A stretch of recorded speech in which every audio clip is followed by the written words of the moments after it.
जय जय सीताराम। राधे राधे।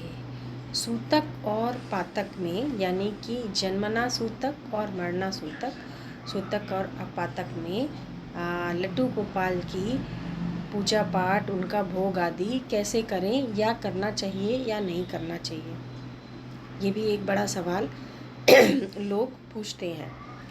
तो सबसे पहली बात तो ये है कि लड्डू गोपाल की सेवा एक बालक की, एक बच्चे की तरह की जाती है।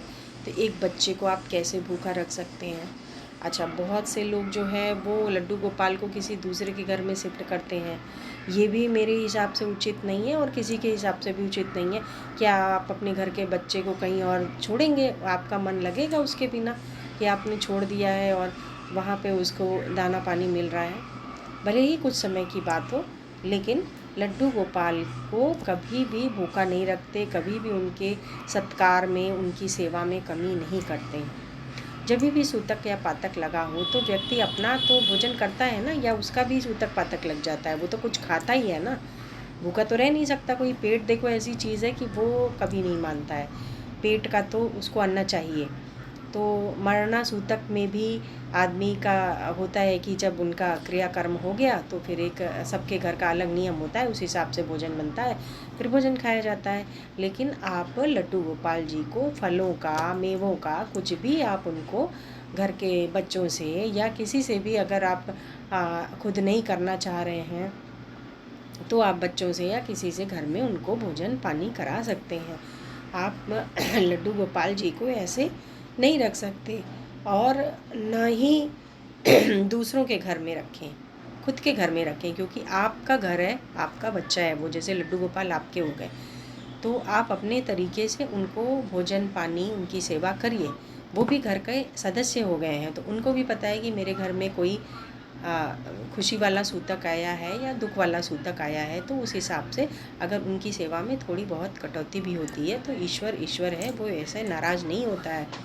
तो कभी भी सूतक पातक काल में अपने ठाकुर जी को आप जो खा रहे हैं आप उसी का भी भोग लगा सकते हैं, या कोई ऐसी चीज़ जैसे फल हो गए, मेवे हो गए, ड्राई चीज़ों का भी भोग लगा सकते हैं।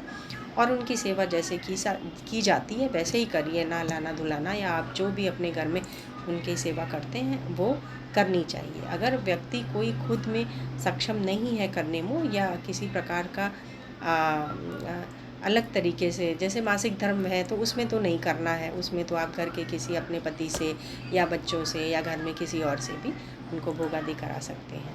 लेकिन सूतक और पातक लगा हो और आप ठाकुर जी को कहीं भेज दें या ठाकुर जी का भोग ही नहीं लग रहा है या ठाकुर जी पड़े हुए, ये गलत बात है। तो भोग आपको लगाना है, सेवा भी करनी है उनकी।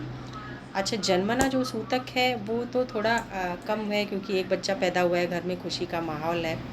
अब पहले जैसी स्थिति भी नहीं है कि घर में बच्चे हो रहे हैं, गंदगी घर में नहीं है, सब अस्पताल में गंदगी निकल जाती है, फिर जच्चा बच्चा घर आते हैं। तो बस कारण ये होता है कि पूरा ध्यान उस माता और बच्चे पे लग जाता है, तो घर के बाकी कामों में कहते हैं सूतक लग गया भाई, अब वो नहीं करना है। लेकिन ठाकुर जी के संदर्भ में तो आपको पूजा पाठ और उनकी पूरी सेवा करनी पड़ेगी। जो आप खा रहे हैं वही उनको खिलाइए, ऐसा तो है नहीं कि अलग से वो कुछ करें। आप नहा रहे हैं उनको भी नहलाइए। तो जैसे जो आप कर रहे हैं वो, आप बालक समान हैं तो जो आप कर रहे हैं वो उनका भी करिए। बहुत सिंपल सा, किसी से पूछने करने की, इतना दिमाग लगाने की आवश्यकता ही नहीं है। जैसे आप हैं वैसे उनको रखिए। आप अच्छा खा रहे हो अच्छा खिलाइए, आप नहा रहे हैं उनको भी नहलाइए। तो सिंपल सी बात है। आप इसमें आपको हमेशा उनका ध्यान रखना चाहिए। लड्डू गोपाल का आप रखे हैं तो उनका भी पूरा ध्यान रखिए, खिलाइए पिलाइए, भोग लगाइए। सूतक पातक में थोड़ा सा ये कर सकते हैं कि किसी दूसरे से करा लिए भोग, अगर आपको नहीं करना है, लेकिन उनका लगा दीजिए। घर के दूसरे भी जगह भेजना भी मुझे उचित नहीं लगता है कि आपने अपना लड्डू गोपाल 13, 14, 15 दिन के लिए आप वो दूसरे के घर में हैं। नहीं, ऐसा भी नहीं होना चाहिए, अपने पास ही रखना चाहिए। जैसे अपना बच्चा है, आप कैसे इतने दिन कहीं छोड़ देंगे, तो वैसे ही समझिए छोटा बच्चा है वो, तो उसको पास ही रखना चाहिए और वैसे ही सेवा सत्कार करते रहिए। ठीक है। जय जय सीताराम। राधे राधे।